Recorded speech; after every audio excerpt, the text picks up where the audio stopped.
Alright, welcome to this tutorial on how to record video with the T3i Canon DSLR. First thing I'm going to start with is the on-off button.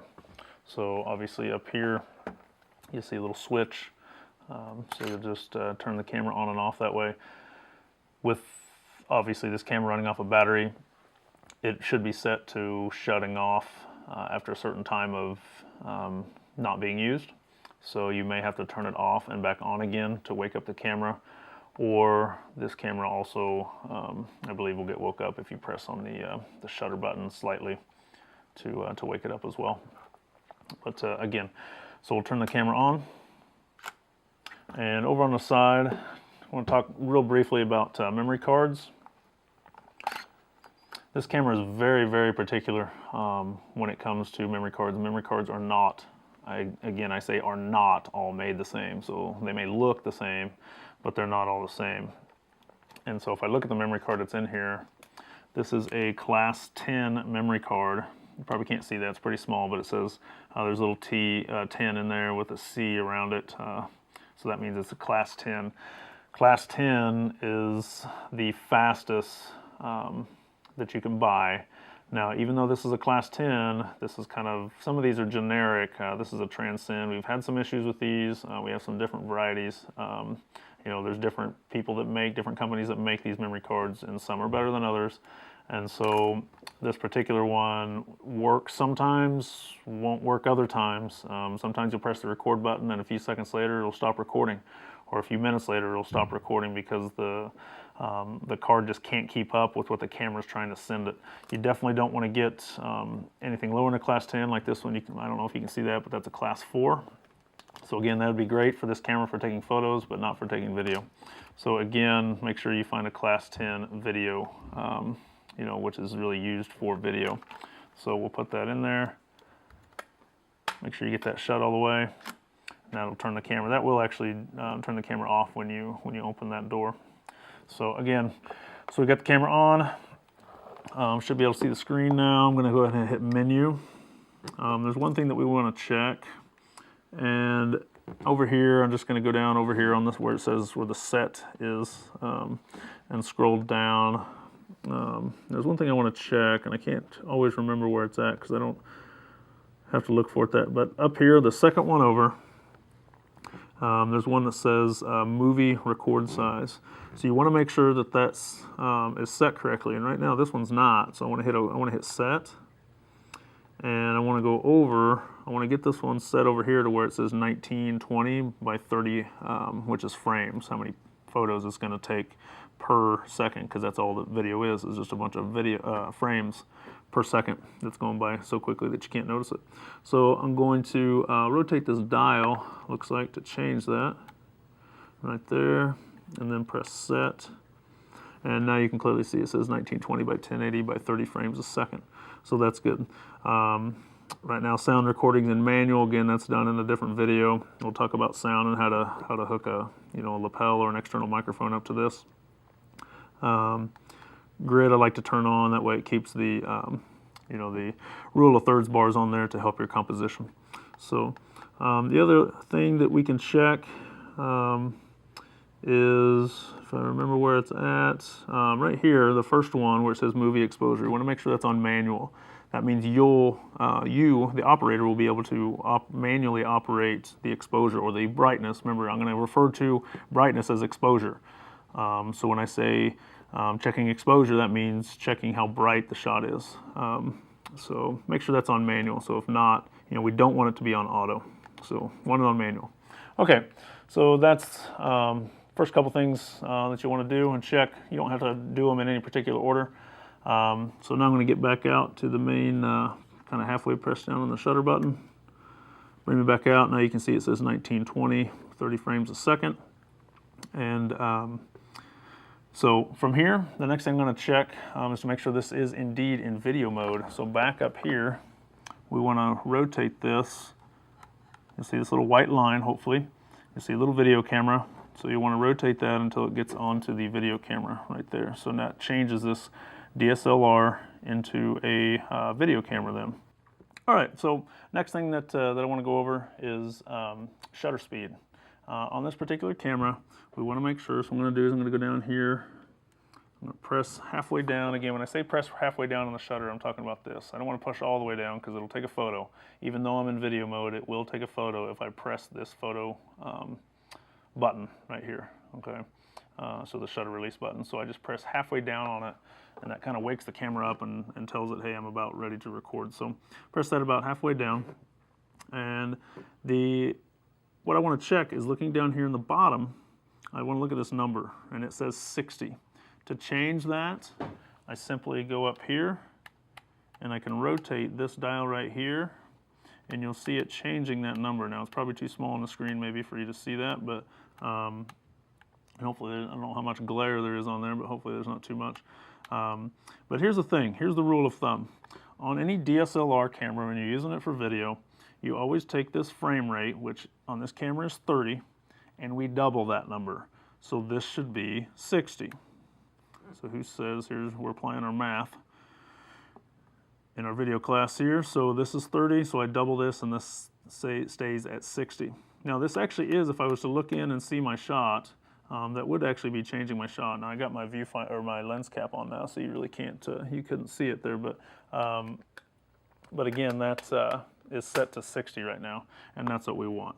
So make sure that's at 60. Okay. Next thing we want to do is check our ISO, and there's a button right up at the top up here that says ISO. So I press that button, and I want to look at that, and I can go over now. We don't want to use auto. Never use auto. Again, I've mentioned that. I'll keep mentioning it. Don't use auto. And the goal is, whoops, it went away. Hit my ISO button again. And I'm pressing on this right here to kind of change that. And I want to change that. You know, typically you want that as low as you can. Sometimes when you're shooting outside and it's really sunny and bright out, you can use 100. And that's great because your picture, you know, photo cameras, whether it's a video camera or photo camera, love light. It's hard to have too much light. Now inside the building, inside the school, let's say, and in most buildings, you know, with the energy savings and everything that everybody's trying to do, the lights are not real intense. So for cameras, it's not real great. And so what you're going to want to do is probably set that number inside, set that ISO to somewhere maybe even around 1600 is probably a good starting point. You want it as low as possible because ISO, the lower the number, will give you a higher quality. So yeah, if you could, you'd love to use 100, but it's not going to be bright enough inside, so you're probably going to have to go out to 1600. I would avoid these last two numbers, 32 and 64. If you have to use those, you're going to have a lot of grain in your shot, so the quality is not going to look good. I mean, if you absolutely have to, those are fine to use, but if you don't, that's probably just telling you need to move into a different location. Unless you absolutely have to shoot in that location, avoid those numbers and avoid that location. So again, 1600 is about as high as I would go up on this camera and still have your shot look good. Okay, so now how do we actually adjust the brightness then on this camera? So let's look at the shot that we're getting right now real quick. And you're not going to see much because I don't have much light behind me. So I'd have to turn on some lights here maybe for you to see a little bit of something. And even then, you're not going to see a lot because it's pretty dark down here. And so you can kind of see a little bit of something hopefully on your screen. But for the most part, you're not going to see. I'd have to get a little more light.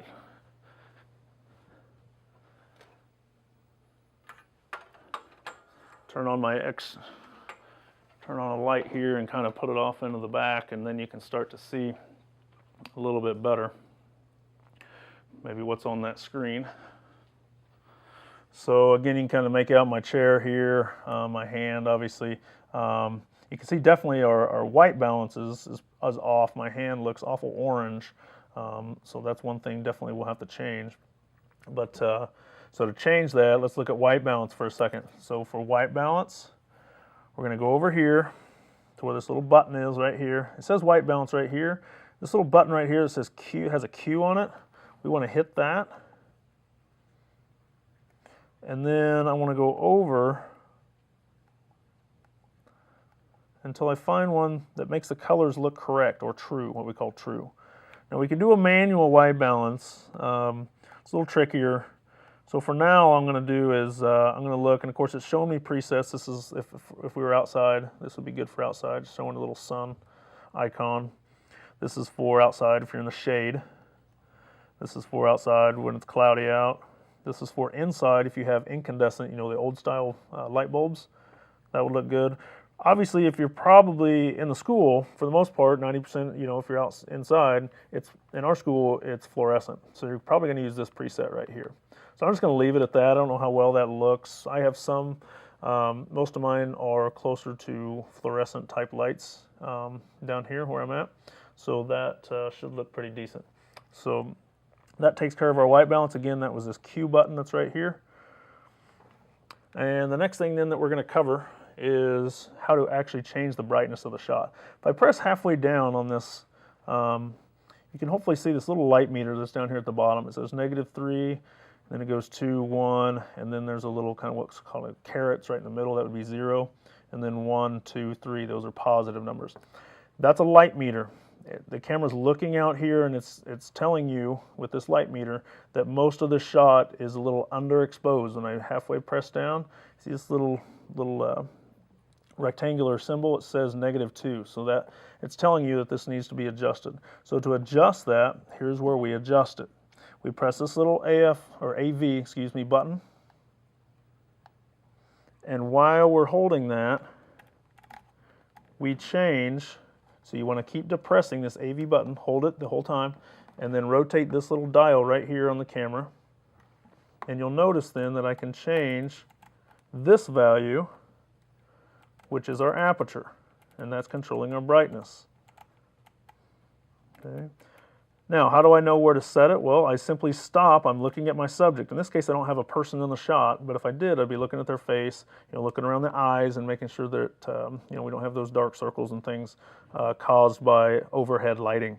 So, again, you just adjust this to what you feel is correct.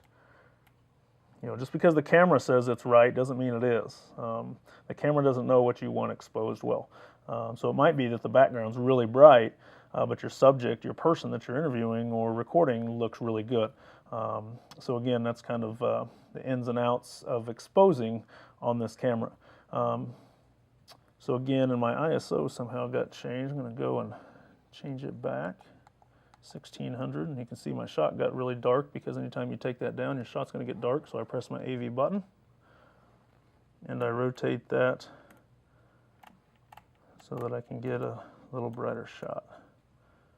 There we go. You can see my battery's about to die here. It even happens to the best of us. Luckily, I have one that should be ready to go, so I'm going to swap that out real quick.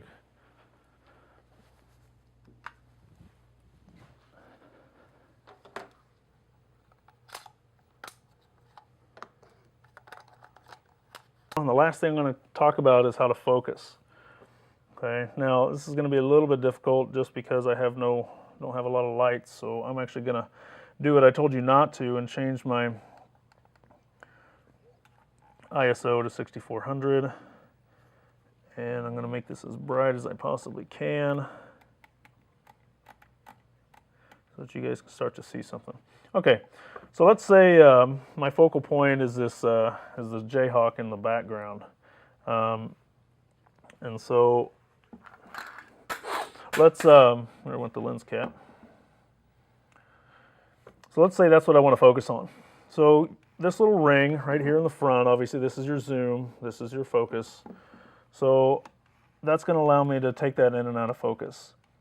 Well, that's all fine and great. It looks great on this little tiny screen, but what's it going to look like when you get onto a large flat screen? We want it to look good when it gets larger. So that's the only downside. These little tiny screens can be very misleading. So what I'm going to want to do is I would frame this how I want it. I'm just going to kind of use the neck strap to kind of wedge underneath it. And let's say that's where I want it. And I'm going to press this little button over here. There's a plus and minus, and that's called magic zoom. And what that's going to allow me to do is to zoom in on the shot a couple times, and now I can focus even more, and you can see how don't know how well it's coming across on the camera, but I can really focus that precisely. And so now I know this shot is perfectly focused because I've zoomed into that shot to check the focus. So it's kind of a nice little feature that they've put on cameras, on most DSLR cameras, and even other video cameras, so that you can, it gets away from being able to see things on this little screen and thinking it's focused, and then you move to a big screen and it gets kind of, a little soft on the focus. So that's your magic zoom. Couple other things: never record video like this. You see it all the time, unfortunately, with people with cell phones. Are always recording footage like this. TVs are not mounted like this. TVs are mounted like this. They're wider than they are, they're horizontal, or what we call landscape. People don't mount their TVs this way. So you don't want to shoot this way. Always want to shoot, in landscape style, just like this. And again, the record button, that's probably an important one to know. The record button's right here. So you press that to start recording, and you'll press that to stop recording. Now remember, sometimes with the memory card, you want to make sure that if you press it, watch it for a little bit and make sure that it's going well. And the nice thing is, if you're recording yourself, you can flip this screen around so it faces yourself. Then you can kind of catch it if it stops recording. So I've had kids that pressed record, thought they recorded this, an entire clip or scene, and then found out that they didn't do it. So it will say recording. You'll see right here, there's a little red button right now, so that tells me it's recording. If I press info, there should be a little info button right there. Kind of jog through the different settings. It'll show me. You can see here I've been recording for 15 seconds now. I press the record button again. That'll stop that recording. Okay, and I'll just press it again to keep going. So it takes a lot of practice. I went through a lot of different things there. Just real quickly, just to recap, make sure you're using a fast enough card. Make sure your ISO is as low as possible. Make sure your shutter speed is set to 60. Down here in this bottom left-hand corner, that's what that number should be.